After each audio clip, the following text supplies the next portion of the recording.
आज बात करते हैं समुद्र मंथन और इसके पीछे न्यूरोसाइंटिफिक इंटरप्रिटेशन को लेके। समुद्र मंथन एक ग्रेट इंडियन माइथोलॉजी स्टोरी ही नहीं, but it also carries a very profound psychological and neuroscientific interpretation. So let's discuss this layer by layer, point by point. So the very first point is the goal of समुद्र मंथन. समुद्र मंथन का ultimate goal था immortality, अमृतत्व को प्राप्त करना। जब सारे असुर भारी पड़ गए थे देवताओं पे, तो देवतागण सब विष्णु जी के पास गए सहायता के लिए। विष्णु जी ने कहा, एक ही उपाय है, देवता को अगर इमॉर्टलिटी मिल जाए, अमृतत्व मिल जाए, तो वो कभी नहीं हारेंगे असुरों के सामने। तो इसके लिए समुद्र मंथन करने की आवश्यकता है, और समुद्र से निकला हुआ अमृत अगर देवता पान करते हैं तो वो अमर हो जाएंगे। बट इसके लिए एक शर्त ज़रूर है, वो ये कि देवता अकेले ये मंथन नहीं कर पाएंगे, इनको सहायता के लिए असुरों को भी इनवाइट करना होगा। तो अगर हम समुद्र मंथन का अल्टीमेट गोल भी देखें और इसको कंपेयर करें ह्यूमन बींग्स के जो अल्टीमेट डिज़ायर के साथ, तो हम यही पाएंगे कि ह्यूमन बींग्स का भी कांस्टेंट परसूट रहा है इमॉर्टलिटी को चेस करना, not by escaping death itself but by transcending it in some form or the other. For example, building statues, monuments, fort, naming the road after individuals, creating timeless piece of art like Taj Mahal, ये सब immortality को ही तो represent करता है। Art भी अगर हम देखें, it outlives the artist. Reproduction system, it also ensures the continuity of the species and the immortality of the race. So, the story of Samudra Manthan actually mirrors its deep rooted yearning within us, that is, the eternal quest of immortality. Point 2, the ocean milk, the समुद्र, जिसकी हम मंथन करने की बात कर रहे हैं। अब ये जो ओशन है, ये जो समुद्र है, इसको हम रिप्रेजेंट कर सकते हैं हमारा ह्यूमन माइंड और सबकॉन्शियस माइंड के साथ। जैसे ओशन एक बहुत गहरा है और इसके अंदर बहुत सारे हिडन ट्रेजर्स है, उसी तरीके से हमारा माइंड भी, हमारा सबकॉन्शियस माइंड भी बहुत ही गहरा है, और इसके अंदर बहुत सारे ऐसे इमोशनल ट्रॉमास होंगे, मेमोरीज होंगे, इमोशनल पैटर्न्स होंगे, इमोशंस होंगे, क्रिएटिविटी, विजडम होगा, जो कि हिडन है, और इसको बाहर अवेयरनेस पे लाने के लिए हमें मंथन की ज़रूरत है। अब ये जो मंथन है वो किसे दर्शाता है? मंथन मीन्स चर्निंग। अगर हम समुद्र को चर्न करेंगे तो इसके अंदर हिडन जेम्स को हम बाहर निकाल पाएंगे। उसी तरीके से अगर हम हमारे माइंड को भी चर्न करेंगे तो हमें पता चलेगा कि हमारे पर्सनालिटी में ऐसे क्या क्या कैरेक्टरिस्टिक्स है या ट्रेट्स है जो हमें खुद ही नहीं पता था। फॉर एग्ज़ाम्पल, कभी अगर हम किसी रिफ्लेक्टिव प्रोसेस के थ्रू, सेल्फ एक्सप्लोरेटरी मेजर्स के थ्रू हम हमारे खुद के इनर सेल्फ को अगर जाने, तो हमें पता चलेगा कि ये सारे कैरेक्टर्स भी हमारे ही पार्ट में है, हमारे ही पर्सनालिटी का एक हिस्सा है। तो ये हम किस तरीके से कर सकते हैं? For example, taking the help of some reflective measures like doing journaling technique, using or take the help of therapy, counseling, seeking spiritual abode, etc. तभी हमें पता चलेगा कि हमारे अंदर ऐसी क्या क्या इमोशंस या ऐसे क्या क्या हिडन है जो हमें खुद ही नहीं पता था। तो ये सारे सेल्फ एक्सप्लोरेशन को एज अ मेटाफोरिकली मंथन के फॉर्म में यहाँ रिप्रेजेंट किया गया है। Fourth element is the Mount Mandara, used as a churning rod to do the churn of the samudra. ये जो चर्निंग रॉड है, इसको हम बोल सकते हैं द रिफ्लेक्टिव प्रैक्टिस और the effort to bring out anything that is hidden inside the subconscious mind. So ये एक फोकस्ड अटेंशन का काम कर सकता है, जिसके थ्रू, जिस प्रैक्टिस के थ्रू हम अगर हमारे अंदर के भावनाओं को ऊपर अवेयरनेस में लेके आएंगे, सरफेस पे लेके आएंगे, तभी हमें पता चलेगा कि हमारे अंदर ऐसे क्या क्या ट्रेट्स है या इमोशंस है जो हमने कभी इनको एक्नॉलेज भी नहीं किया था, but it was there hidden within us. Fifth point, the Kurma, the tortoise, which is the second avatar of Vishnu. अब जब माउंट मंदार को समुद्र पे रखा गया और इसको चर्न की बात हुई, तो जो मंदार पर्वत था वो स्टेबल नहीं था। बेसिकली जब हम कोई प्रैक्टिस करते हैं, कोई फोकस अटेंशन रखते हैं, वो कभी कभार हमारे कंट्रोल में ना होने की वजह से अनस्टेबिलिटी को दर्शाता है। हम उसको फोकस्ड के साथ वो काम पूरा नहीं कर सकते। इसीलिए ऐसे सिचुएशन में हमें कोई स्टेबल चीज़ की ज़रूरत होती है। फॉर एग्ज़ाम्पल डिसिप्लिन, और अगर हम पढ़ाई कर रहे हैं तो हमारा टाइम टेबल। एक जो टाइम टेबल है उसको अगर हम फॉलो करेंगे तो हमारा फोकस, अटेंशन, ये एक स्टेबिलिटी के साथ आगे बढ़ेगा और हम ये काम पूरा कर पाएंगे, पढ़ाई पूरी कर पाएंगे। तो ये जो स्टेबिलिटी का प्रतीक है, कूर्मा अवतार ऑफ विष्णु, वो यही दर्शा रहा है कि विष्णु जी खुद ही जो पालन करता है हमारे संसार का, वही तो स्टेबिलिटी देंगे हमें। तो यहाँ पे बड़े ही एप्ट और इंटेलिजेंटली विष्णु जी ने स्टेबल अपने ही एक अवतार के थ्रू स्टेबिलिटी एंड सपोर्ट को दर्शाया है।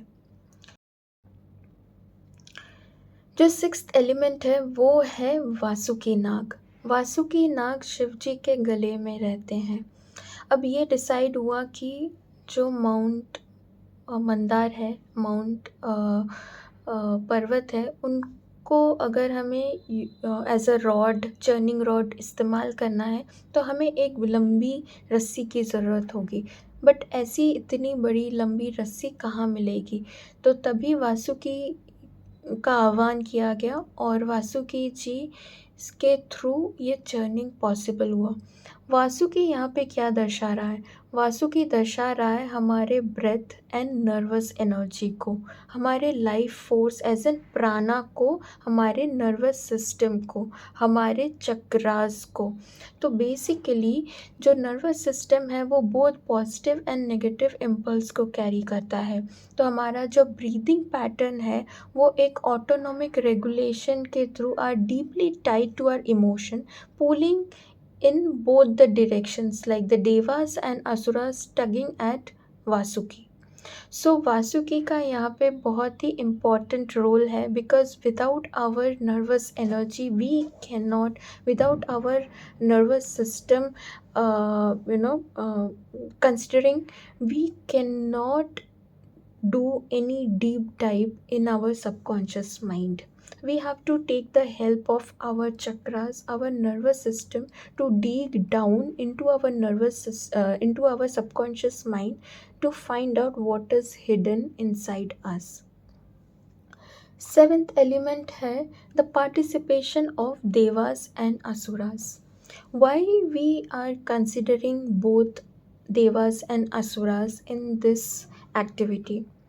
Devas and asuras represent positive and negative element of our life or of our characteristics, of a human being's characteristics respectively. So ये जो दर्शा रहा है वो है dual force of our brain. So जो देवास हैं वो सिंबलाइज कर रहे हैं हमारे प्री फ्रंटल कॉर्टेक्स को। For example pre frontal cortex functions को, for example the reasoning, the intuition, the morality, the empathy side of our character. And जो असुरा रिप्रेजेंट कर रहे हैं वो है primal drives, for example the limbic system impulses, for like the fear, anger, lust and greed. जो brain है is in constant churning between these two forces, rational control versus instinctive urges. Hence, we have to always maintain a balance between the positive and the negative. We cannot just support one side of the personality, or we cannot just support only positive or only negative here. We have to take in account of both the forces, and then only it is possible to maintain a balance in our nervous system. अब हम बात करते हैं देवताओं के गुरु Brihaspati as in Jupiter and असुरों के गुरु वीनस एज इन शुक्राचार्य के बारे में। Both the mentors of Devas and Asuras were equally powerful and wise.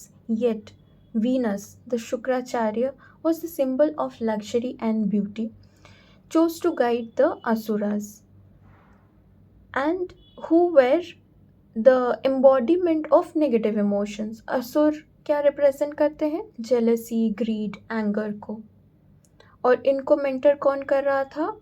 Shukracharya, जो कि एक ऑलरेडी एक symbol of luxury, beauty and allure है।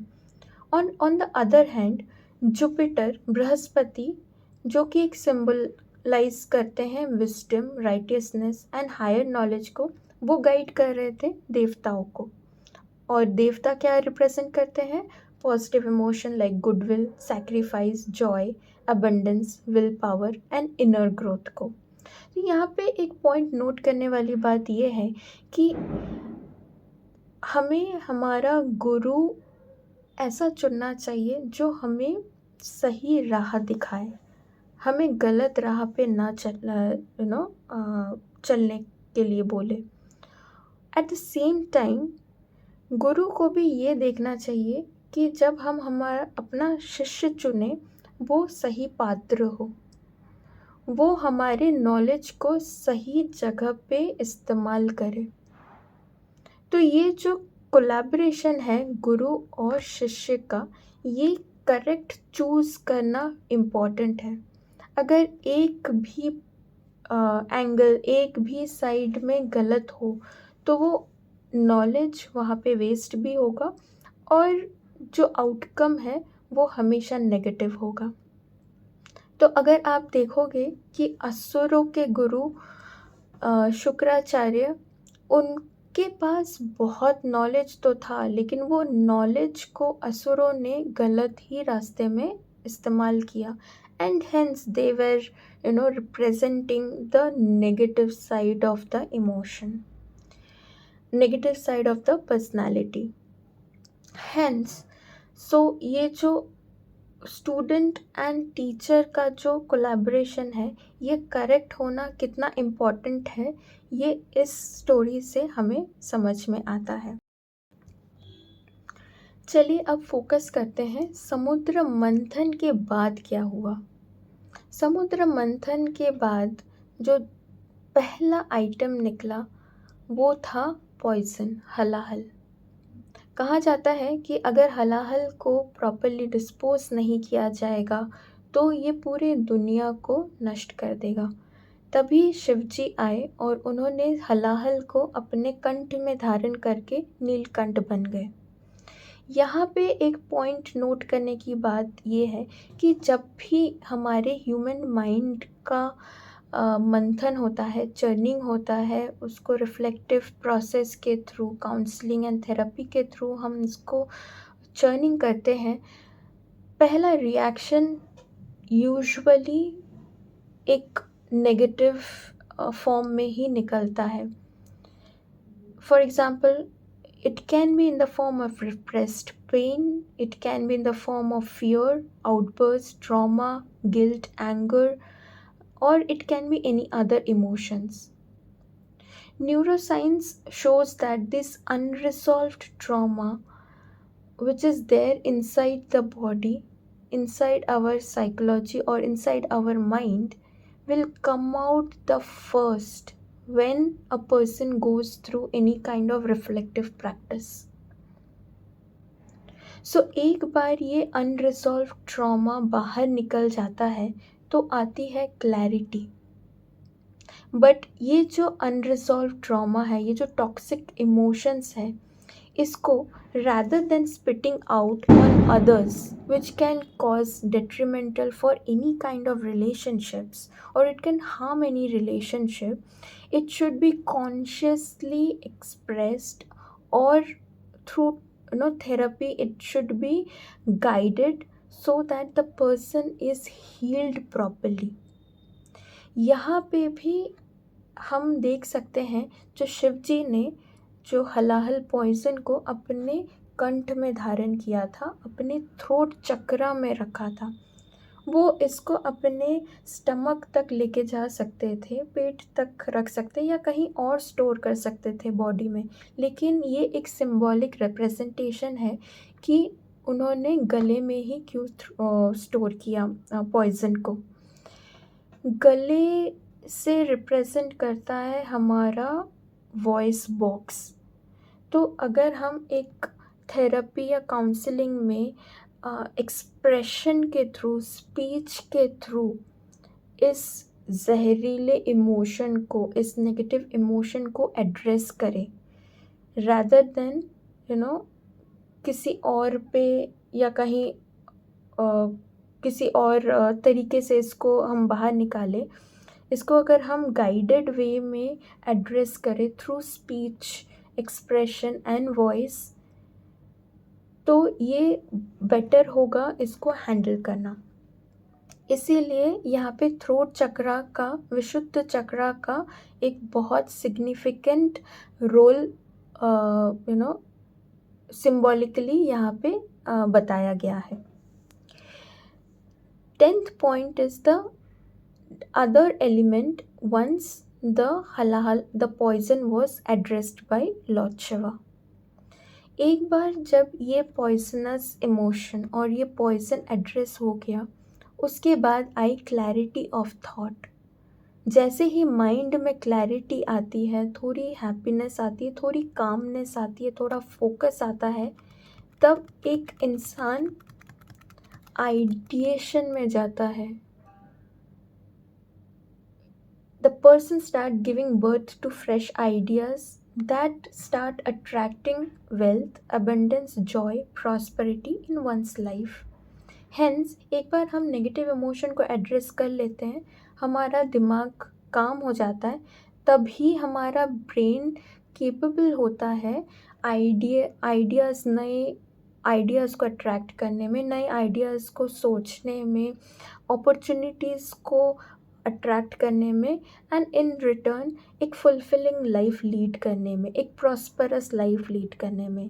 तो कितने ब्यूटीफुली स्टेप वाइज समुद्र मंथन को एक्सप्लेन किया गया है, आप समझ रहे हैं, राइट? तो एक बार जब आइडिएशन के थ्रू हमने एक बेटर लाइफ अट्रैक्ट कर ली है, तब आते हैं मीनिंगफुल कनेक्शंस के रोल भी। तो समुद्र मंथन में भी हमने देखा कि हलाहल के बाद आया कामधेनु, कल्पवृक्ष, ऐरावत, अप्सराइज, अदर जेम्स एंड ज्वेल्स, और फिर आई गॉडेस लक्ष्मी। तो ये सारे एक एक रिप्रेजेंटेशन है beautiful aspect of our life. कुछ है जो हमारी इच्छा पूर्ति करती है, कुछ है जो हमें लग्जूरियस लाइफ देती है, कुछ है जो हमें पीस, अबंडेंस, जॉय देती है। तो ये जो स्टेज है वो आया आपका मैनिफेस्टेशन का, जब आप एफर्टलेसली अपने डिज़ायर्स को मैनिफेस्ट कर रहे हैं और through this you are living a very happy and prosperous life. अब एक बार आपके जो बेसिक नीड्स फुलफ़िल हो जाते हैं, तब क्या होता है? तब आया आपका 11th point which is amrit, the last element, the last item that came out from the समुद्र मंथन। अमृत जो था अल्टीमेट गोल। अब एक ह्यूमन बीइंग के कॉन्टेक्स्ट में भी अगर हम देखेंगे, एक इंसान के जब बेसिक नीड्स जो हम कहते हैं फिल्मी दुनिया में रोटी कपड़ा मकान, फिर उसके बाद आया रिलेशनशिप्स, उसके बाद आया लग्जरियस लाइफ, अबंडेंट लाइफ। जब हम ये सारे लेवल्स पार कर जाते हैं तब एक इंसान को एक ही डिज़ायर होता है एनलाइटमेंट का। वो एनलाइटमेंट ही यहाँ पे अमृतत्व के टर्म्स में और कह सकते हैं सेल्फ एक्चुअलाइजेशन के टर्म्स में रिप्रेजेंट किया गया है। From a neuroscientific perspective, only when the basic survival and social needs are satisfied, one can then pursue for higher consciousness and unfold the self-actualization and through self-actualization and deep inner work can unfold the higher consciousness। तो ये इतना beautifully represent किया है समुद्र मंथन के through. चलिए बात करते हैं विष्णु जी के मोहिनी अवतार के बारे में। कहा जाता है समुद्र मंथन के वक्त जब अमृत बाहर आया तो राक्षसों ने तुरंत ही वो घड़ा ले लिया और वो वहाँ से चले गए। विष्णु जी ने तब मोहिनी अवतार धारण करके राक्षसों को ट्रिक किया और वहाँ से जो अमृत है वो एक एक करके सारे देवताओं को पिला दिया। ये जो मोहिनी अवतार यहाँ पे रिप्रेजेंट कर रहा है हमारे सिलेक्टिव अटेंशन और इंटेंशन को। ये कहा जाता है कि कोई भी काम करते टाइम अगर हमारा फोकस, सिलेक्टिव अटेंशन या फिर इंटेंशन गलत है तो उसका आउटकम हमेशा गलत ही होगा। लेकिन अगर हमारा सिलेक्टिव अटेंशन या फिर इंटेंशन पॉजिटिव है तो आउटकम हमेशा ही पॉजिटिव होगा। तो यहाँ पे अगर मोहिनी अवतार जो है वो एक ट्रिकरी को रिप्रेजेंट कर रहा है और एक बैड ओमेन या तो फिर यूँ कहे कि कोई ऐसा एनवायरनमेंट क्रिएट हो रहा है जिसके वजह से हमारी जो करेक्ट डिसीजन लेने की जो बुद्धि है वो भ्रष्ट हो जाती है। तो अगर हमारा इंटेंशन गलत है तो हमारी बुद्धि जो है वो या तो भ्रष्ट होगी या हमारे एनवायरनमेंट में ऐसा एक एक सिचुएशन क्रिएट होगा जिसके वजह से हम गलत एक्शन लेते जाएंगे एंड एट द एंड या तो हमें फेलियर का सामना करना पड़ेगा या तो फिर आउटकम हमेशा हमारे लिए गलत ही आएगा। तो ये एक ब्यूटीफुल रिप्रेजेंटेशन है of Vishnu ji in the form of Mohini Avatar representing intention, importance of intention or selective attention in any activity। 13th point है involvement of Rahu and Ketu. कहा जाता है कि जब Vishnu ji in the form of Mohini Avatar सारे देवताओं को एक एक करके अमृत पिला रहे थे तब सरभानु करके एक बहुत ही कनिंग असुर एक डिस्गाइज में देवताओं के भेष में जाके सूर्य और चंद्र के बीच में जाके बैठ गए और उन्होंने भी थोड़ा सा अमृत पान कर लिया। इसके वजह से राक्षस होने के बाद भी वो अमर हो गए। बट जैसे ही सूर्य और चंद्र को ये पता चला उन्होंने इन विष्णु जी को तुरंत सचेत कर दिया कि ये तो देवता नहीं है, ये तो सरभानु है और ये चालाकी से देवता बन के हमारे बीच में बैठा है और इसने अमृत को पान कर लिया। तभी विष्णु जी बहुत ही क्रोधित हो गए और उन्होंने सरभानु सर जो है वो धड़ से अलग कर दिया। वो उसको पूरी तरह मार तो नहीं सकते थे क्योंकि वो ऑलरेडी अमृत पान कर चुका था, इसीलिए उसके 2 टुकड़े हो गए। एक जो सर है उसको कहा जाता है राहु और जो धड़ है उसको कहा जाता है केतु। कहा जाता है Rahu and Ketu are associated with eclipse as they are said to swallow the sun and the moon in the revenge for exposing them, causing solar and lunar eclipse.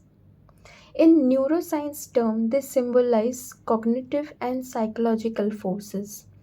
Rahu represent करता है डिज़ायर, एम्बिशन एंड इल्यूशन को, which is brain's reward system और dopamine driven motivation. Ketu reflect करता है detachment and introspection को, link to the default mode in network and the meditative state को। Together they mirror the duality of human existence, external pursuit versus internal growth. So, once immortal, they come to symbolize the idea that the true fulfillment arises when we harmonize our ambition through or with inner spiritual growth, leading to a life of purpose and lasting success. So, in essence, the Samudra Manthan in neuroscience represents the inner churning of the brain and mind, the struggle between impulses and higher reasoning, the emergence of toxins like stress, trauma, and the eventual attainment of nectar, that is, mental clarity, resilience, and awakened consciousness. This story is an interpretation of self work, awareness, and neuropsychological balance, a timeless Vedic way of explaining what modern neuroscience is only now discovering. Thank you.